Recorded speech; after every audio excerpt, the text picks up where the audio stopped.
Hello, everybody, and welcome. This is Grayson Harris, and today we are absolutely pleased to be joined by Tina Ayala. She is the president and CEO of Chicago Youth Centers.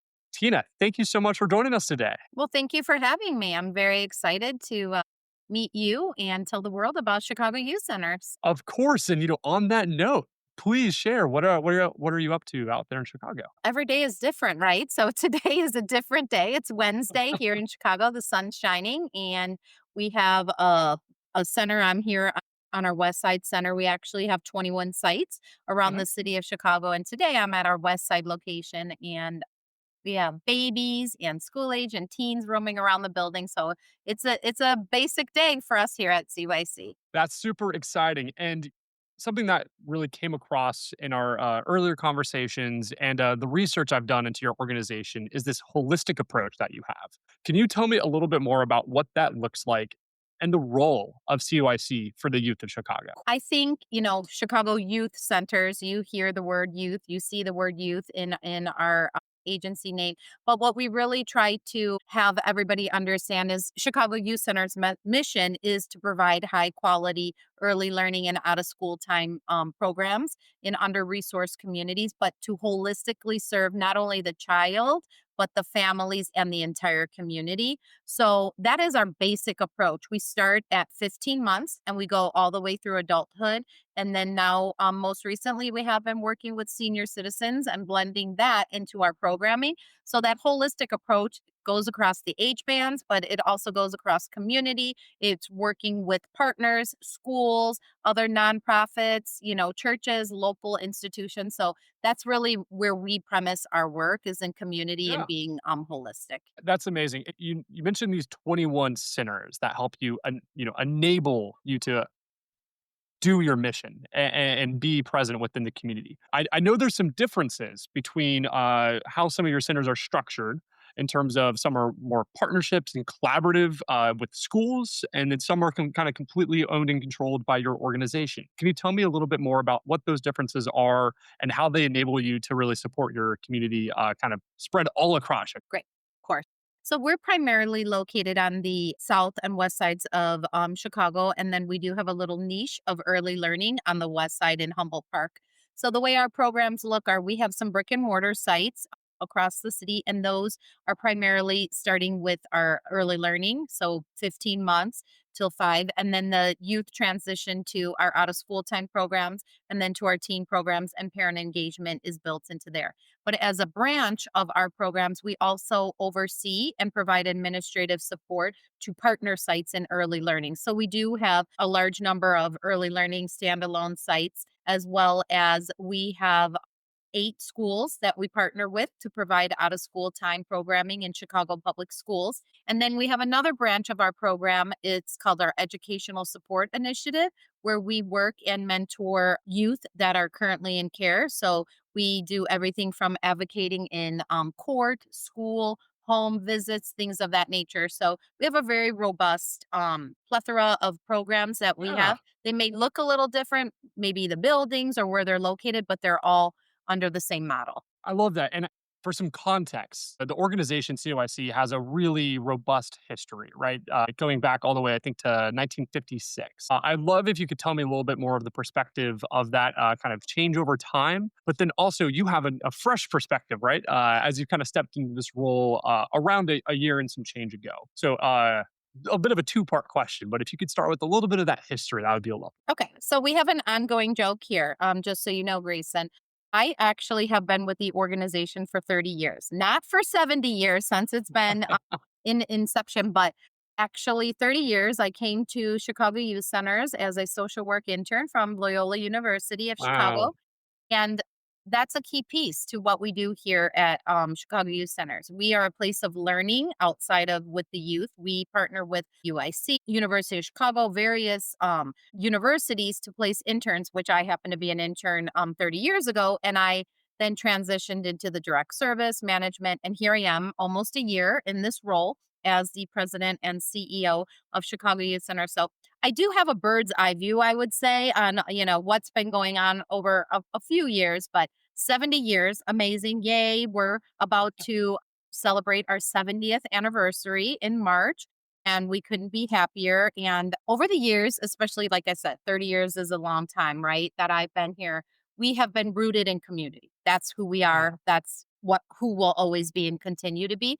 But as times have changed and funding sources change, the allocations and the services never are depleted with quality or with caring, but sometimes we just have to get creative, right, in really seeking out individual and corporate partners for funding versus some of the grants. And when administration changes their priorities, then of course we are affected. So we pivot a ton in terms of how we strategize in terms of funding, but we never lose sight of the real, piece of the pie, which is the high quality programming. I love that.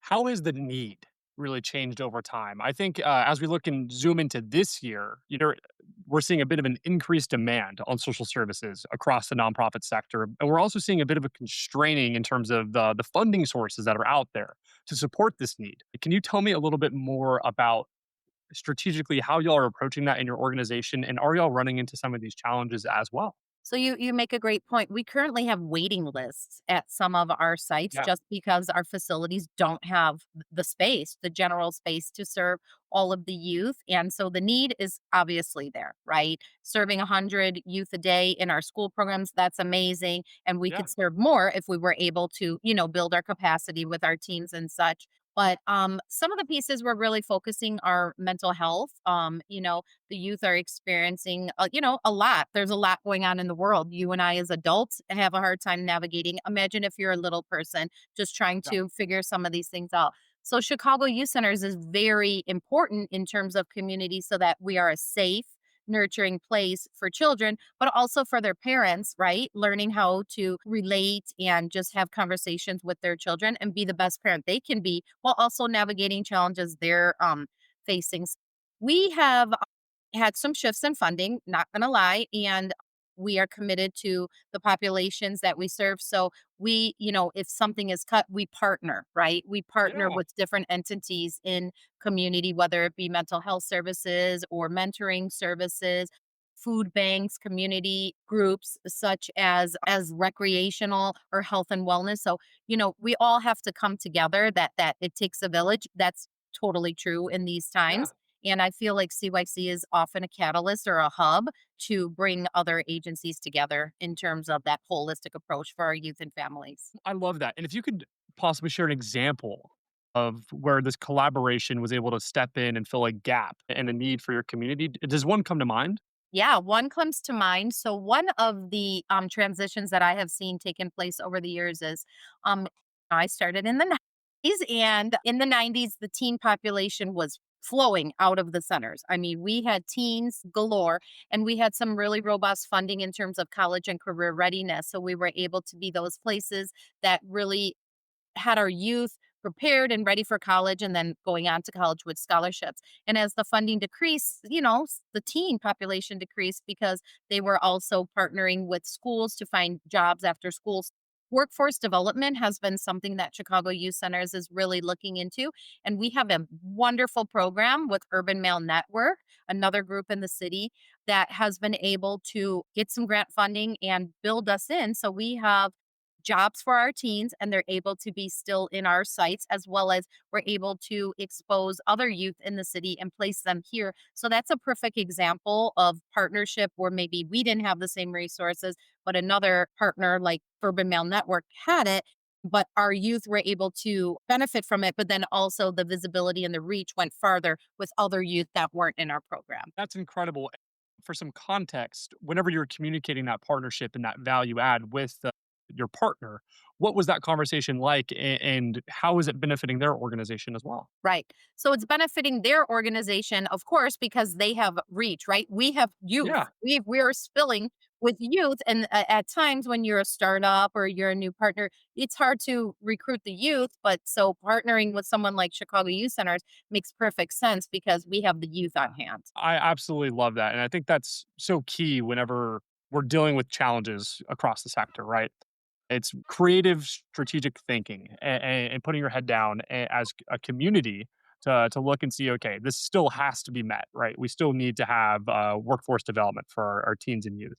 We still need to have after school care and programs to enable parents to do the work that they need to do to provide for their family. So I think it's incredibly Yes, I agree. When and the youth, when they have that paycheck, they come to the site. So, oh, look at my new shoes, or I'm saving my money. Or, one bought so much candy and chips at the corner store, but then we get into the financial literacy and try to help them a little bit about saving, and maybe buying chips and candy at the store is not the best idea with your paycheck.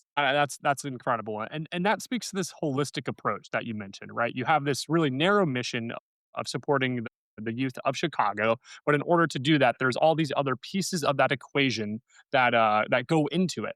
When you're internally looking to make a partnership or make a strategic decision, and you're trying to make sure it is aligned with the missions and values of your organization, how do you make sure that it's aligned in scope and isn't a distraction for the mission of your org?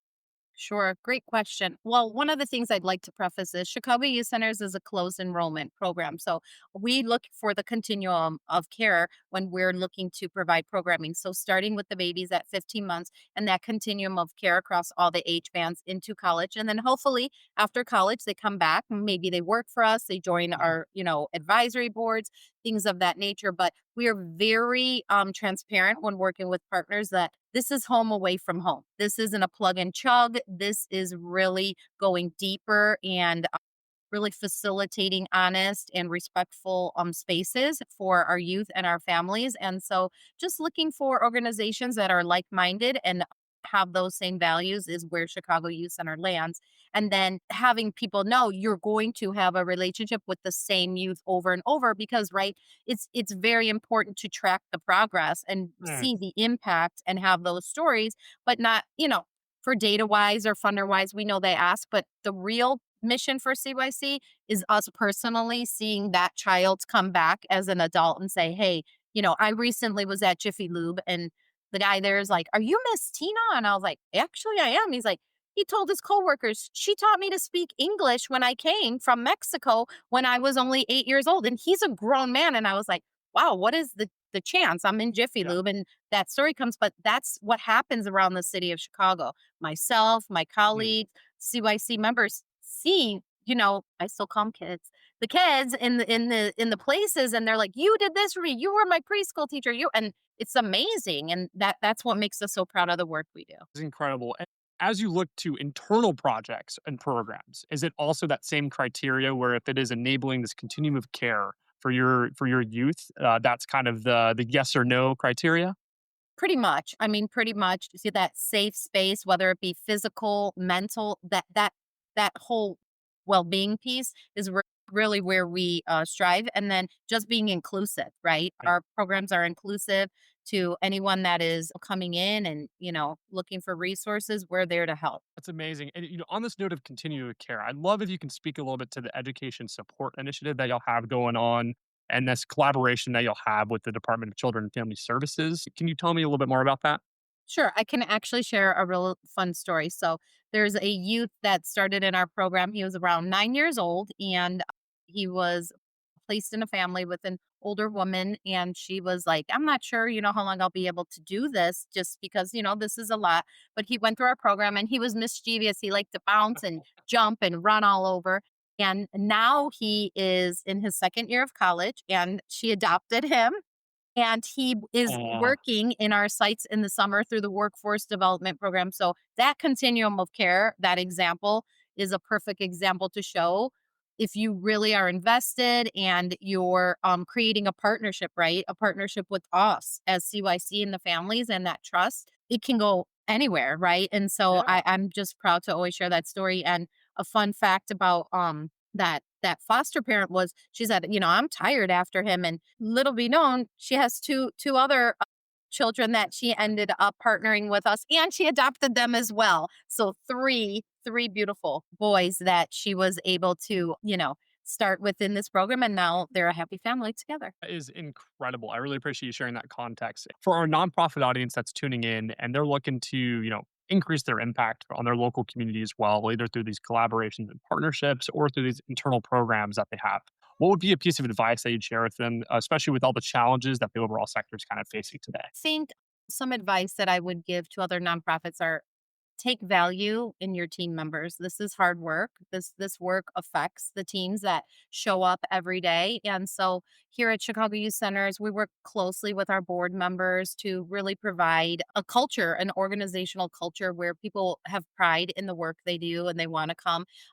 One of the programs that we're working with our board is called the Random Acts of Kindness, and our board has generously, donated whether it's coffee and donuts or a pizza party or just coming by and sharing a lunch with our teams to let them know they're valued and this is hard work. So I think really valuing your team is something I would speak to other orgs about. Be transparent that some days are going to be good and some days, it may be a struggle, but we're all in this together. And at the end of the day, this is about children. This is Mm. about children and our future. And children are just born into the world and, they want to have a fun time. They want to have a caring adult in their life. They want to have a mentor. They want to have somewhere where they have nutritious meals and they have someone that's going to listen to them. So be that space. Be that space for the future. That was incredible. I have a follow up to that first point that you made in terms of that kind of random acts of kindness. Our nonprofit, executive leaders that are listening in and they're looking to their board, and maybe they're not seeing that same kind of maybe generosity or culture in that relationship. Over these 30 years, how has that kind of relationship nurtured and grown between yourself and the board? And what would be a way that a nonprofit leader could maybe replicate this great relationship that it sounds like y'all have? Yes, our board is the best. We have a large board, over 40 members. So that's a lot of relationships, right? Yeah. But one of the things as I came on as the CEO, I wanted to really, really convey to the teams here and the board is we are not separate. It is not, the board and the CYC staff. We are one. We all have the same goal and the same missions. Our time may look different, our resources may look different, but our end goal again is the youth. So I would just say to any other nonprofit leader, you know, be honest with your board and really have honest conversations. Sometimes people think they know what you need, and you just need to be honest and say, like, that resource might not be what we need at this time, Yeah. but can you do X, Y, and Z? So I think just being your authentic self and having those conversations and meeting regularly. And my door is always open, Mm. inviting the board and their families to come be a part of this because if you come to the site, you're going to love it. You're going to see the babies, you're going to see the teens, you're going to see everyone here and you get an authentic feeling of this is why I want to be on this board and represent Chicago Youth Center. So I would just say to other leaders, open your doors and the hearts will open naturally once the doors are open. I love that. That was great advice. And we talked briefly about it being the 70th year anniversary next year. That's a really exciting time. Also, a time of reflection, a time of planning. What does the future look like? What is kind of the goals, and what's the strategic vision of the organization as we look to the future? So one of the things we always hear is Chicago Youth Centers is the best kept secret in Chicago. We want to scream from the rafters. We are not a secret. We Well, are hopefully this helps in some way. yes, we are a force that makes lives so much better and impacts so many youth and families. So we are going to be on the forefront of visibility and we're already starting in that movement. We have partnerships with universities in Germany, and we have gone global to do some social work exchanges. We have our team members presenting at local conferences, and we are working with a lot of other groups in terms of youth development and early learning to sit on panels and be the experts because we are the experts, right? You wouldn't be around for 70 years if you didn't Yeah, have high impact and high quality programs. So that is where we look to be in the future and to expand our programs and our reach. that is incredible. And how can our audience that's tuning in get involved with the work and impact of your organization? Great. So, of course, we open our doors for tours and phone calls. And, I am always available to meet with people. But the easiest way is to go to our website at Chicago Youth Centers with an S.org.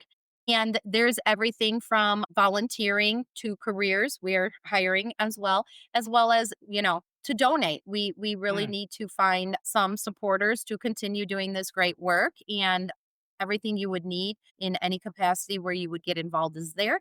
And then we have a signature event coming up in February called the Shake and Stir, a Okay. beautiful cocktail party with dancing and music, raising awareness and funds for our programs at the Wintrust Grand Banking Hall. So it's a really fun time. So you can Okay. find that on our website as well. And of course, be the voice in community and reach out Mhm. to your local legislation and let them know that these programs that we have at Chicago Youth Centers and like-minded orgs are important and needed. I love that, Tina. Thank you so much for coming on and sharing this history of CYC and the incredible work that you're doing today and are looking to do in the future. Thank you so much.